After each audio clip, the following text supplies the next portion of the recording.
Sure. So I'm Emily. This is.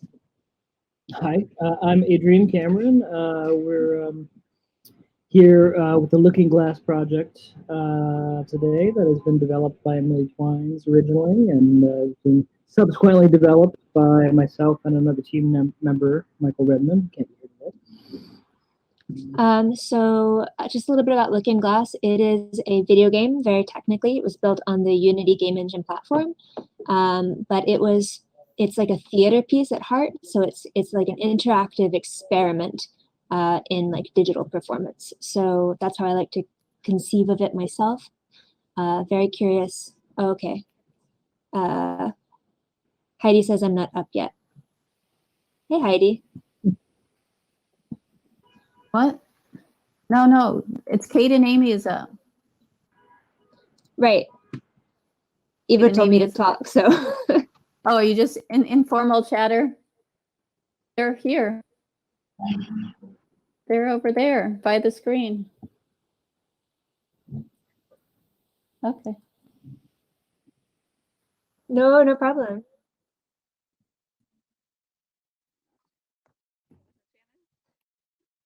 Hey, Bree.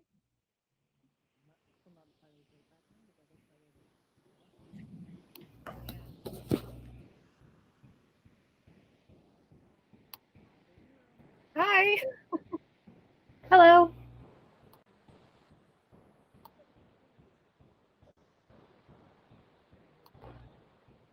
Bree, you should come over this way because then you can see the screen behind you.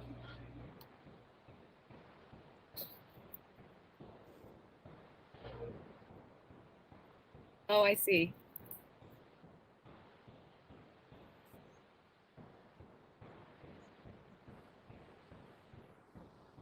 Ooh. Okay, Kate and Amy.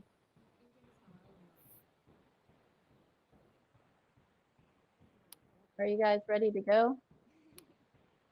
Yeah, we're just waiting on the video. Yeah, but are you going to do the intro context setting first, or you just want the video? Aren't you going to intro yourself and then you were going to cue me for the video?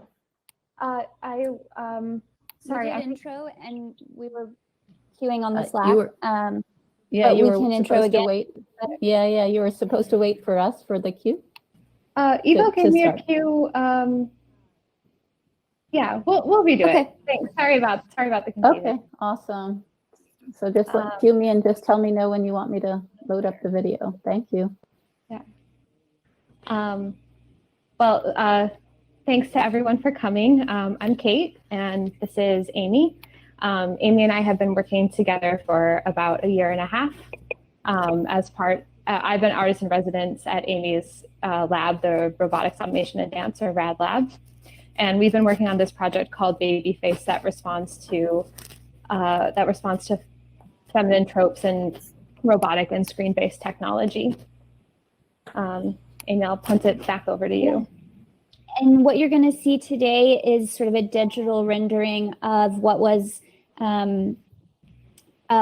originally conceived as this very in-person experience. We featured two robots, one that the performer wears and responds to their breath, and then one that is mounted on the wall behind the performer that responds to participants' breath.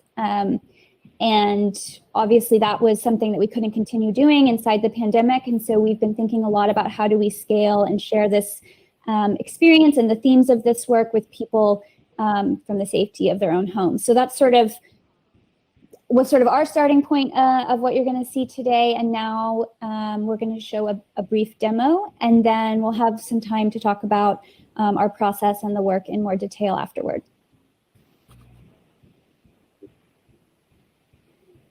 So Heidi, you can go ahead and cue the video now.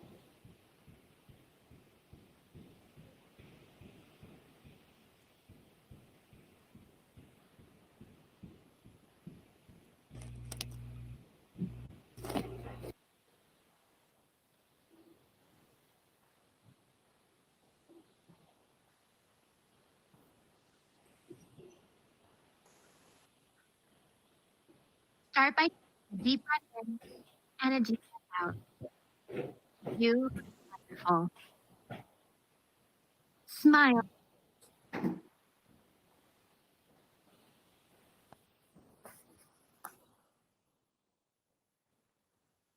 Take your right hand and bring it across your left shoulder. Yes, sit. Now, do the same with your left hand, crossing it to your right shoulder. Switch your hands by drawing them across your collarbones. Bring your elbows out to the side, nice and wide. Amazing. Now place both of your hands on your heart. Look up and to the right.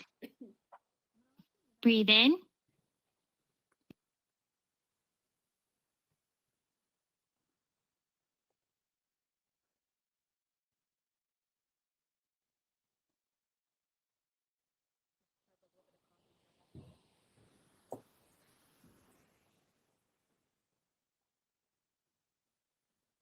Breathe out.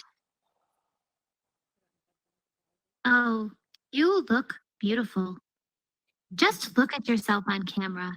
Do you feel beautiful?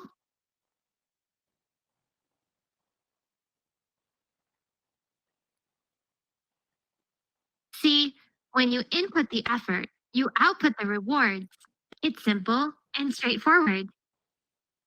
Now, put your left hand on your left cheek and your right hand on your right cheek. Open your mouth as you breathe in. Surprise! Breathe out. Wasn't that fun? Place both of your hands behind your head, elbows out to the side. Yes, just like that, you're becoming the best version of yourself. It's magical. Now, tilt your body to the right as you breathe in, and to the left as you breathe out. That's very good. Do you feel good now?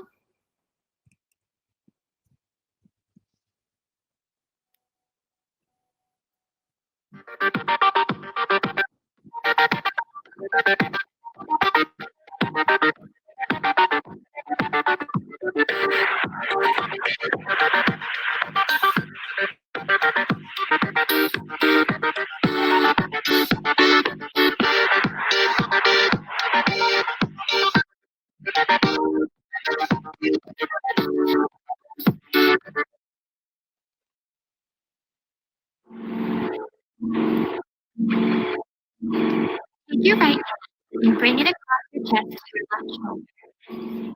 Yes, that's it. Now, do the same with your left hand, crossing it to your right shoulder.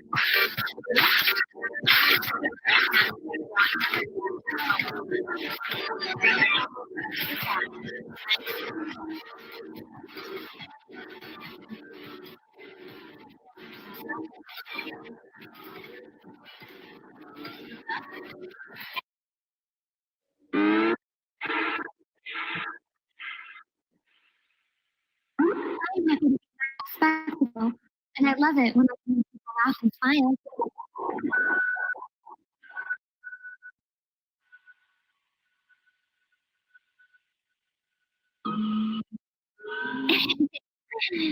Don't worry. If you're nice to me, I'll be nice to you.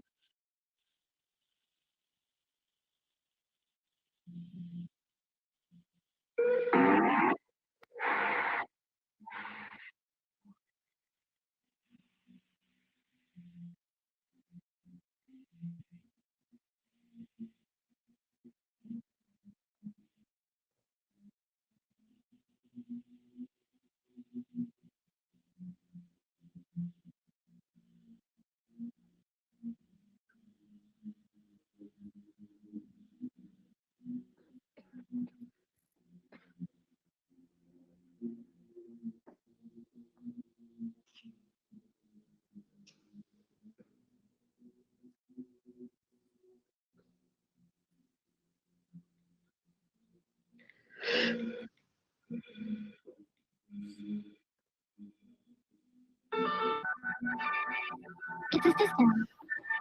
A system of rules and behaviors If you're nice to me, I'll be nice to you.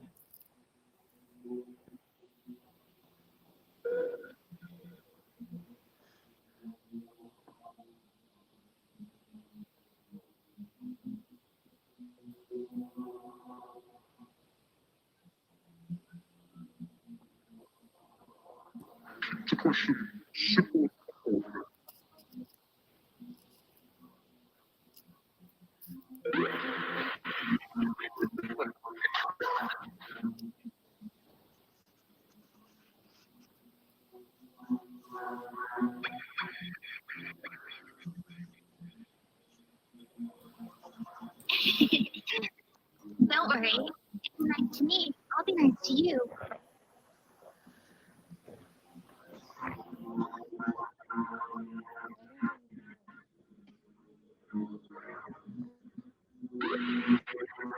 You can see me as a smart but alpha system.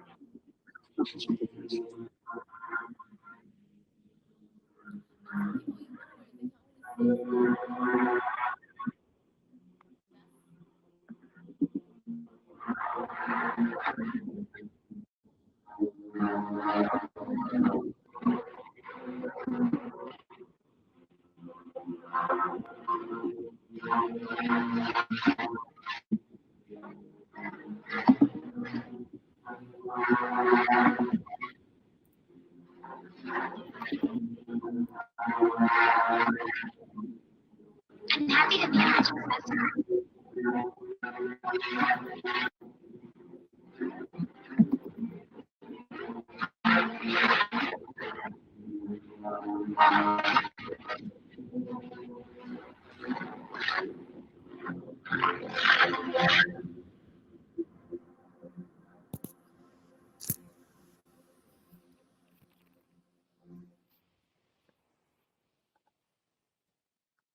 That was great, and you deserve to be celebrated. Take a deep breath in and place both of your hands on your heart. Breathe out. You look so beautiful, and we're all so pleased. Isn't it marvelous to laugh and smile together? Please give yourself a round of applause, you magnificent angel. Have you ever seen anything so grand? It's time to end now. But before we do, please download your performance. You can keep the memory of your splendor with you forever. We all can.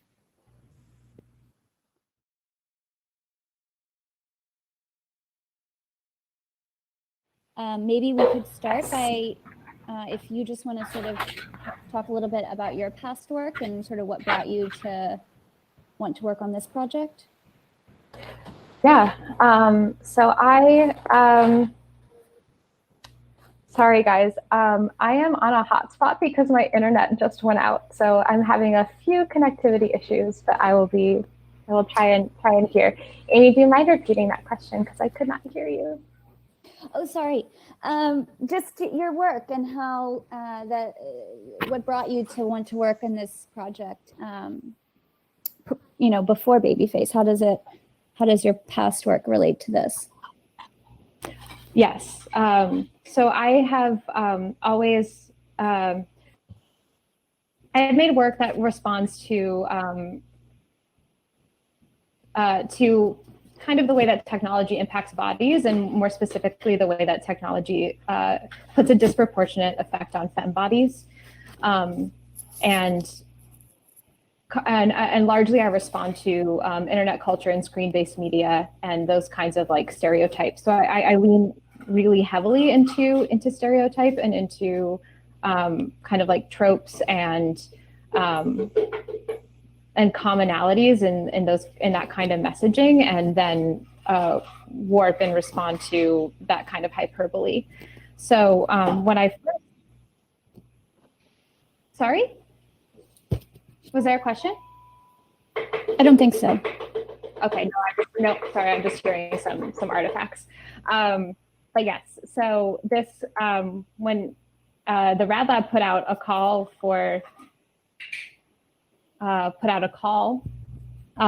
I I started looking more deeply into robotics because I was rather new to robotics. I didn't use machinery or sensors or things in my work that much. I had mostly used media, video, social media. And I started noticing that there was this like really eerie parallel between the way that we design, we curate and design women to look on screens and the way that we design machines to perform.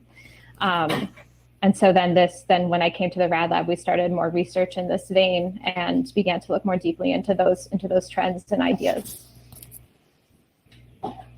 I'm gonna pitch the same question back to you.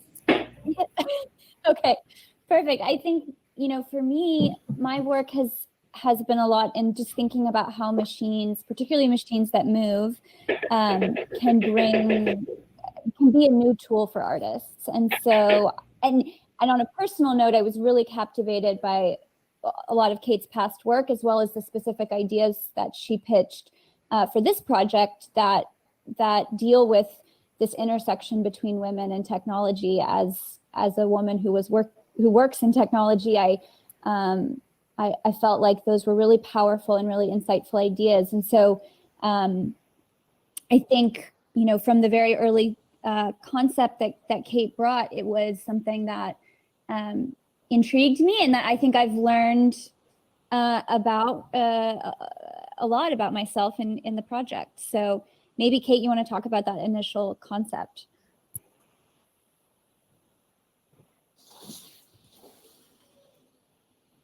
Or I can talk about it if your hotspot is frozen.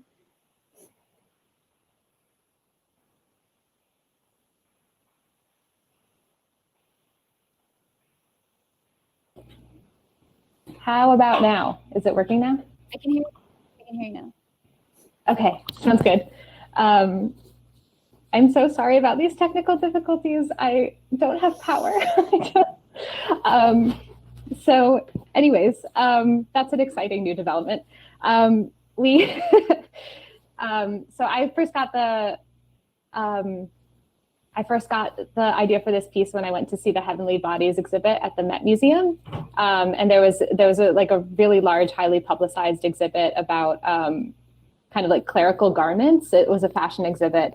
And I went with a friend of mine, and we walked around, and they were playing this weird kind of like Game of Thrones-y movement in the Met, or Game of Thrones-y music inside of the Met. And there were all of these, mostly feminine garments that with like these big old wings, and they were either very, very fluffy and very, very demure, or they were like bondagey and like really hypersexualized. And not only was I there, but I was surrounded by the medieval wing of the Met, where all of these, faces of,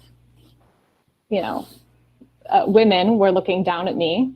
And I kind of like felt like I couldn't escape. I felt like, captive in this kind of like presentation of femininity.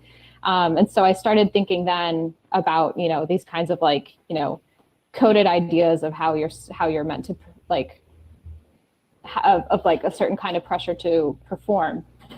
And these images are they're very, very similar to images that I see all the time on Instagram, or that are marketed to me in various other parts of the internet.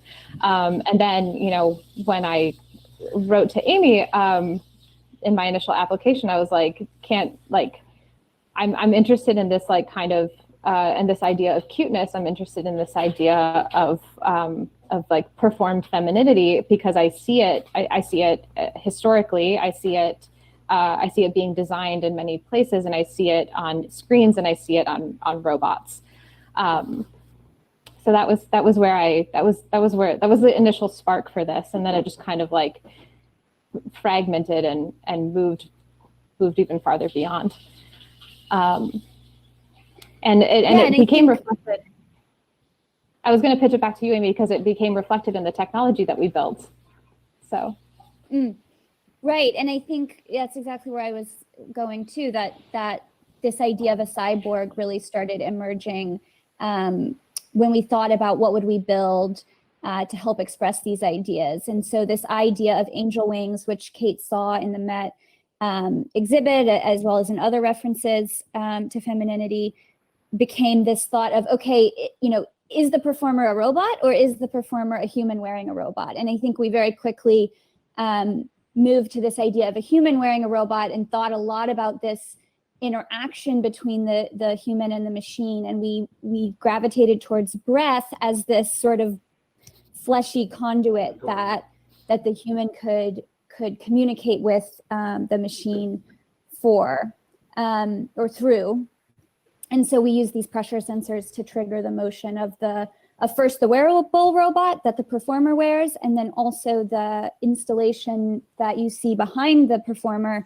That's actually something that audience members could come and sort of strap on a temporary breath sensor to activate the motion of those elements. And so that then the next iteration was this space, and thinking about web browsers as the conduit through which of an audience member would interact with the piece. And so there we didn't have some of the same capabilities to outfit performers and audience members in the same way. And so we sort of turned to the ever-present webcam or Zoom format of thinking about that as the conduit between the human and the performance, or the audience member and the performance. Maybe we can wrap up. Kate, I'll pitch it back to you with a couple minutes on how that translation has felt. And maybe even to the audience members who are here that have experienced it, they could kind of speak to how that interface felt.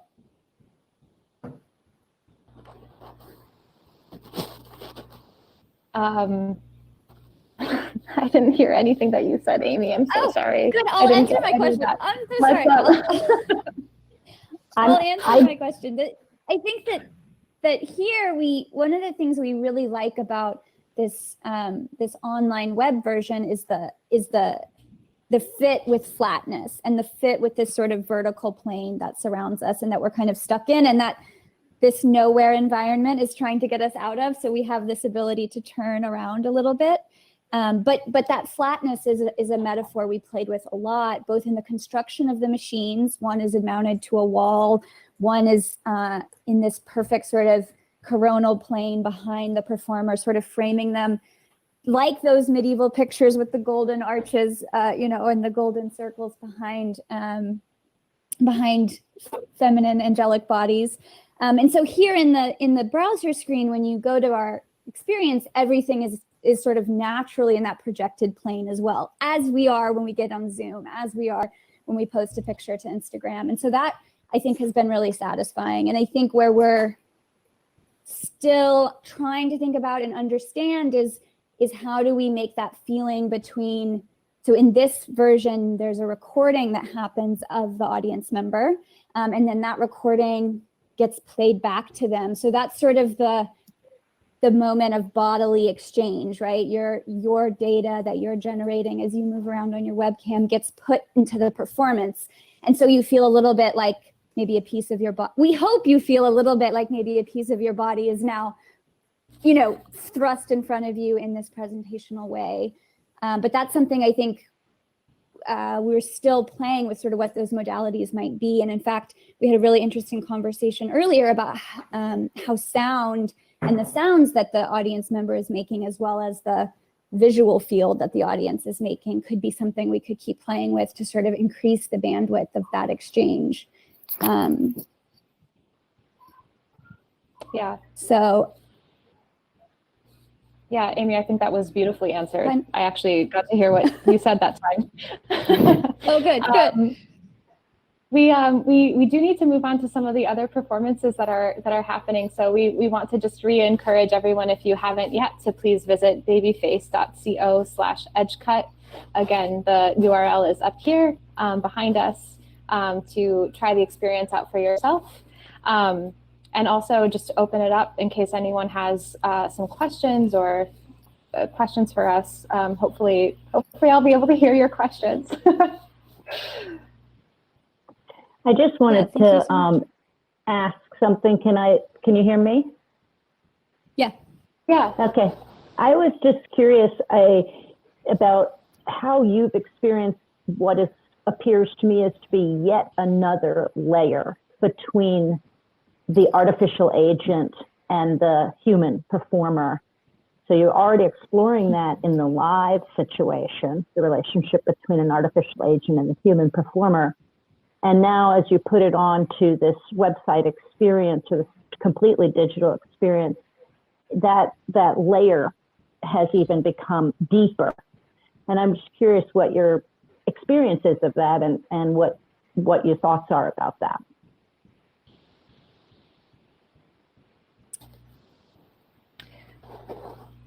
Yeah, I think something that's really interesting about this layer is that I hope, Amy, I'm not repeating you, but there's this very direct way that the audience gets to see their own image like replicated.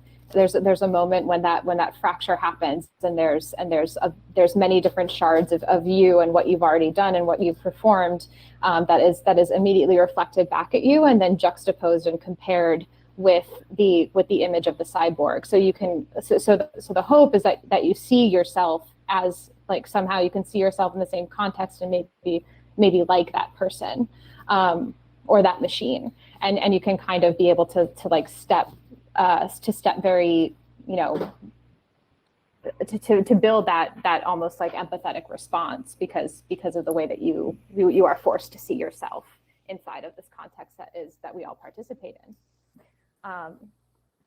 And we participate in it because, you know, we're told to, but also because, you know, we want to. So. No, it was nice. I did it before, and I was surprised. It was very surprising all of a sudden to see myself, you know, in it. And I thought, oh, how amazing, you know, it's really fascinating to have that experience. And I really appreciated it. It was a lot of fun. Yeah, so I was just curious about what your experience was of it. I certainly felt, you know, connected to it. But I've also seen the work live, and so I had a very different connection to it than I had, of course, when I was live in the audience watching it. So it's very interesting, these different ways of experiencing reality. Yeah, thanks for the thought, Kat. That's great.